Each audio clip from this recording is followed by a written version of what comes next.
Hello YouTube. I am here today because I was asked to show the procedure that I use, not to be confused with, the right way of how I clean up the low speed clockwork mechanism for the Spotmatic, and in this case the H3V, because that's what I happen to have. It's pretty simple. I'm going to start with this camera. This is a parts donor. It's already been taken apart. To get to the low speed, which is down in here, this is a Spotmatic, so this is underneath the floor of the mirror box. You don't have to take it apart to this extent to get the mirror box out. You do have to take the front off, keep track of your washers, of course. You don't have to take, this one's missing the shutter timer. You don't have to take that out. This is missing a lot of parts. You don't have to take that stuff out. You've got 2 screws in the bottom. Let's try and give you a better view. 2 screws in the bottom, and you've got 2 screws in the top. Oops. And then you've got to work around your circuit board for the light meter, the internal light meter. And there'll be some wires you probably have to move. But really, once you get the top off, you do what you need to do so you don't damage your circuit board. This does have a ground strap on it that is screwed. In this particular case, it's one of these screws. Just loosen the screw. It's a forked connector, so you just slide it out from under the screw. And there's a couple of screws that hold in the circuit board. You don't have to take off the prism either.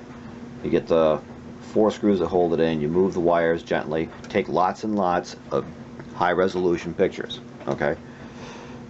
Once you've done that, you've got a spring in the bottom. That's this spring, which is already disconnected. It sticks in the bottom of the shutter actuator lever. I think that's the right term. And you do that. You can do that.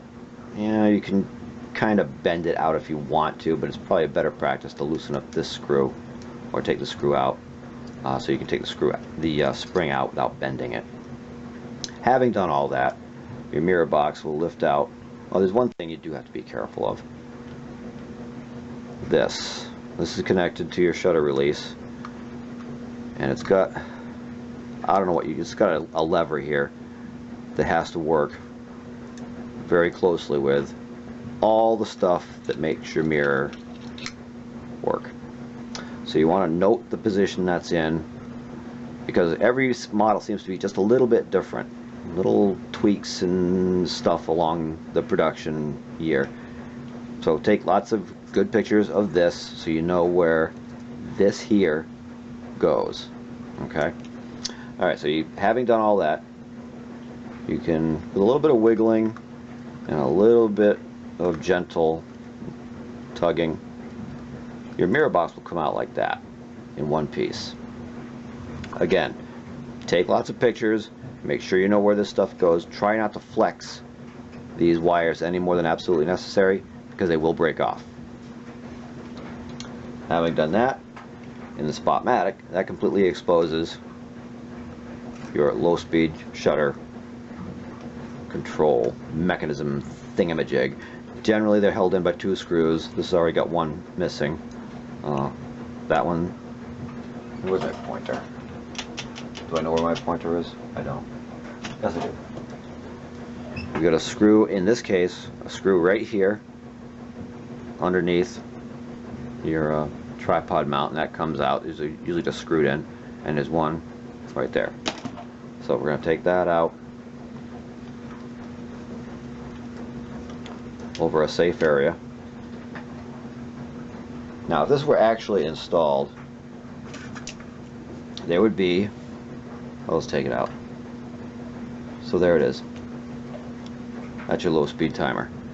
If this had actually been installed, there would be two shafts, both here, and one of the shafts would have an arm sticking out that would slide into that,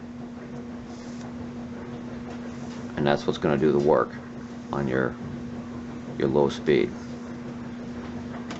So that upon reassembly, you make sure that you set it in there, and the tab, and you'll see it when you get it apart, the tab is in that slot where it needs to be. In this particular case, this one is not adjustable. On the H series, very often they have some adjustment side to side, but this one does not. It goes in one way and one way only. Now, like most of the things in these cameras, there's not really a lot that can go wrong other than old age and dirt. So when you've got this particular gadget out, what I have done is taken some electrical contact cleaner, no special kind, and I pick contact cleaner because in my own head it's gentler than something like brake cleaner or carburetor cleaner. I don't know if it is. It may be the exact same thing. I don't know. It's what I choose. And all I do is not over my work area. Spray it out real good all the way around. I'm not going to do it, obviously. Spray it out real good, and if you want to see if anything is going to come out, do it over a white paper towel, you know, right down there. Spray, and watch it drip. Very often with these things you'll get a gray splotch, gray or black splotch on your paper towel. Having done that, you take your trusty can of compressed air, spray it dry, spray over a surface where in case you drop it, it won't hit the ground. And what I have gotten so I do is I will let them air dry overnight if I can, just to make sure all of that stuff is gone. And it should still work, although it may work a little bit stiffly, because now it has no lubrication, good or bad, and it may stiffen up. So having done that, I take my needle oiler. This is some generic oil. It's clear, it's very lightweight, and it's got a very fine applicator needle. This is a 3 or 3.5 inch needle. Very handy. Oh, did I get that? If you didn't see that, this is just the tube. It's clear, lightweight oil. And you'll see, when you're looking at it, probably not here, but you'll see there's points where all the little gears, the shafts, stick through. And that is their pivot point, the bearing, if you will. You want to take and you create a little dot of oil on it. And if you can't see that, I'm trying to get a dot of oil on the end of the tube. Dot just like that, then you touch them. Just like that. And the same thing on this side. Just touch it. Make sure there's some oil on it. You got a moving part here also. You can touch those. Now you don't want excess oil, pardon my arm, you don't want excess oil flowing around in your camera body, so you take your nice clean Q-tip and through the miracle of second-rate digital cinematography, back. As I said, dots of oil after you clean it and it's thoroughly dried, and you take a Q-tip and just wipe away the excess at all the points, trying not to leave any fuzz behind. And then you take your timing mechanism Put it back in there, making sure that, where is my pointer?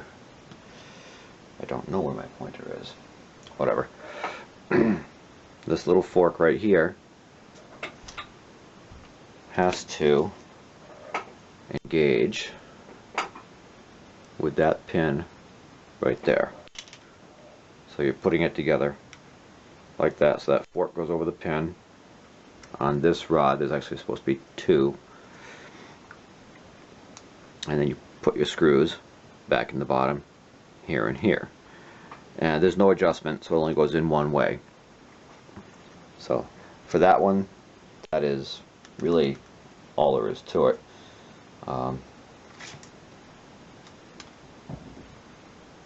Really the toughest part is getting to it, and that's relatively easy. So this is an H3A. The H and S series were all screw mounts, and they were generally the same frame with various options upgrades. Now in this case, which you probably can't see,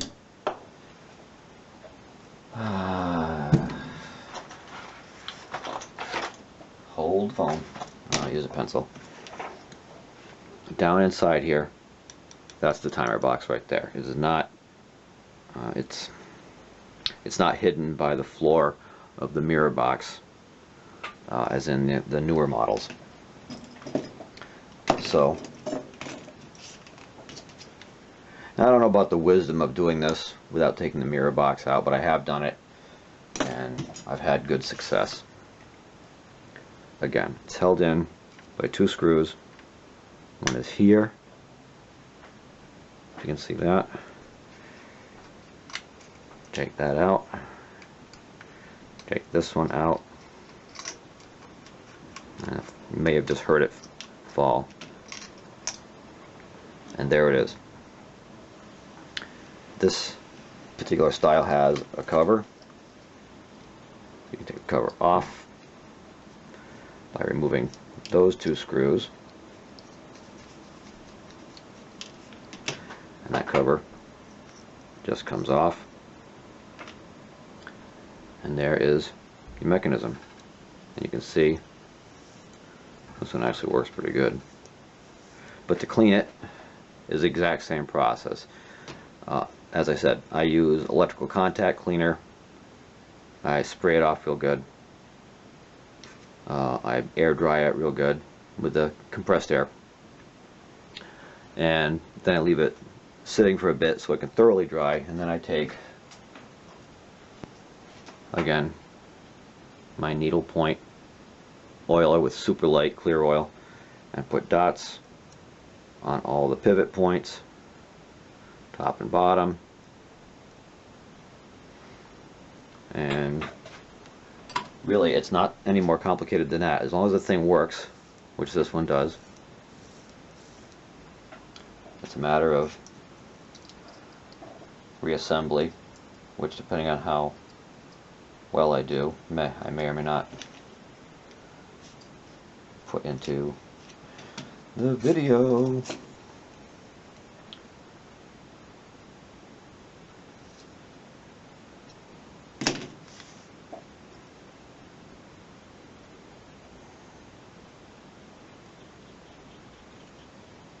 There's one screw. I know this is probably a waste of time. You don't need to see this.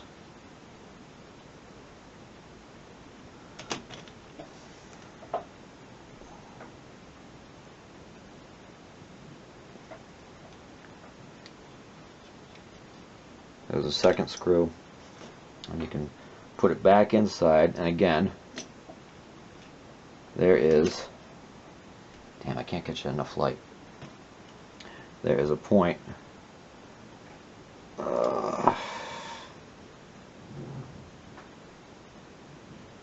where you need to have that little fork engage. I gotta find a better way to do this. Okay. So, as I was saying, there you go. This has to go back in there, and there's supposed to be a post right in there that fork, that little teeny fork, has to go over. However, I just realized I've stripped this one for parts. This is missing that shaft and the accompanying arm that sticks through into there. However, assuming that your camera is complete, you'll see a pin in there. Get it in there with better light than this. You get it lined up. Now in this case, there is some adjustment. You'll notice that the holes that the screws go into are elongated. This, for me, was a bit of a mystery in the beginning until I put one together and the timer simply wouldn't work. And it wasn't about whether or not I had the screw or the pin captured by that little fork. It was about exactly where, or the alignment of it. I had it apparently too close, so I had to back it up just a hair. Alright, this is going to fight me. So I'd like to be able to show you just putting in one screw and how much that will slide.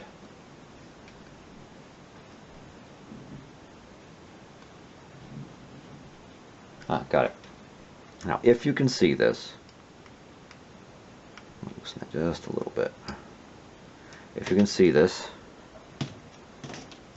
right here, that screw moves, I don't know, not quite 1/8 of an inch.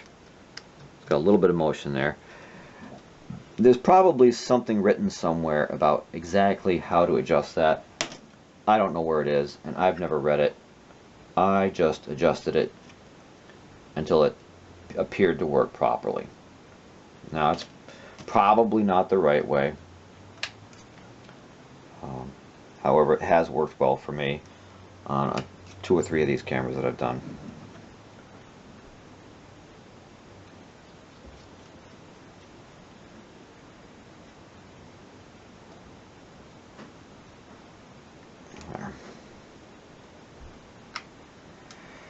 And I can't demonstrate it because this is a parts camera, but that is pretty much all there is to it. It's not complicated, not a lot of steps to it, and it's reasonably easy to do.